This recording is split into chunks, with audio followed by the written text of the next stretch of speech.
கோவில் நிலைவாசல் படியை தாண்டலாமா கூடாதா என்பது பற்றி இந்த பதிவுல பார்க்கலாம். நம் அனைவருக்குமே கோவிலுக்கு செல்லும் பழக்கம் இருக்கும். அவ்வாறு கோவிலுக்கு செல்லும் போது சிலர் கோவிலின் நிலைவாசல் படியை தாண்டியும் மிதித்தும் செல்வதையும் கவனித்திருப்போம். இன்னும் சிலர் நிலைவாசல் படியை தொட்டு வணங்குவார்கள். இதில் எதை செய்வது சரியானது? அதை பற்றி விரிவாக இந்த பதிவில் காண்போம். நாம் வீடு கட்டும் போது நம்முடைய வீட்டின் நிலைவாசலில் பஞ்ச உலோகங்களை வைத்து குலதெய்வத்தை வைத்து நிலைவாசலை அமைப்போம். அத்தகைய வீட்டின் நிலைவாசலை குலதெய்வமாகவும் மகாலட்சுமியாகவும் கருதுவோம். அத்தகைய நிலைவாசலில் உட்கார்ந்தாலே தவறு என்று பெரியவர்கள் கூறுவார்கள். அப்படியிருக்கையில் கோவிலின் நிலைவாசல் எத்தகைய சக்தி பெற்றதாக இருக்கும்? கோவிலுக்கு செல்வதற்கு முன்பு அகம் புறம் இரண்டையும் பரிசுத்தமாக வைத்திருக்க வேண்டும்.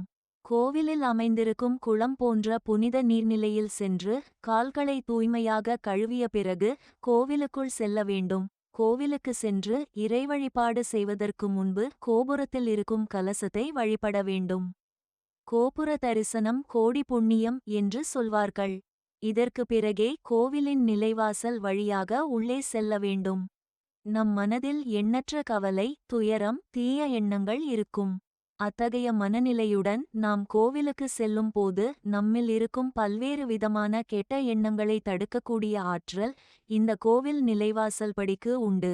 இந்த கோவில் நிலைவாசல் படியை மிதித்துவிட்டு உள்ளே செல்லும் போது நம்முள் இருக்கும் துயரம், கவலை, தீய எண்ணங்கள் அப்படியே இருக்கும் என்று சொல்லப்படுகிறது. இதுவே கோவிலில் உள்ள நிலைவாசல் படியை தாண்டி செல்லும் போது நம்முள் இருக்கும் எதிர்மறை எண்ணங்கள், கெட்ட விஷயங்கள் நீங்கி மனம் தூய்மை பெறும் என்று சொல்லப்படுகிறது. பிறகு கருவறைக்கு சென்று இறை வழிபாடு செய்யும் போது அங்கிருக்கும் நேர்மறை ஆற்றல் நமக்குள் முழுமையாக கிடைக்கும்.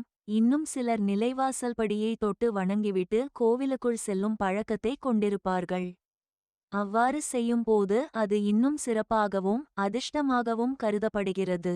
எனவே கோவிலுக்கு இனி செல்லும் போது நிலைவாசல் படியை மிதிக்காமல் தாண்டி செல்வதை வழக்கமாக வைத்துக் கொள்ளுங்கள். இந்த வீடியோ உங்களுக்கு பிடிச்சிருந்தா லைக் பண்ணுங்க, யாருக்கு பயன்படுமோ அவங்களுக்கு ஷேர் பண்ணுங்க. Thanks for watching this video. Please subscribe our channel. Thank you.